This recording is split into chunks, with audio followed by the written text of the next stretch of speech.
తిరుమలలో ఈ 365 రోజులు వైకుంఠ ఏకాదశి పుణ్యం ఉంటుంది ఎప్పుడు. ఎందుకంటే మామూలుగా వైకుంఠ ఏకాదశి నాడు ఉత్తర ద్వారం గుండా ఉత్సవాలు వెళ్తారు.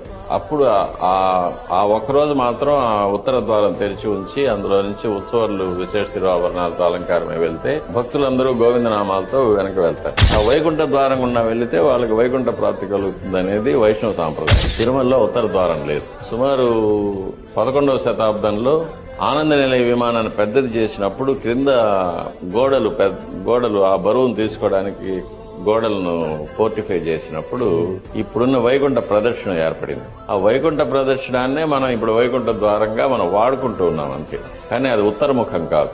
కానీ విశేషం ఏమంటే ఆనంద నిలయ విమానంలో ఉత్తరముఖంగా పరమపదనాథులు వేంచేస్తున్నారు.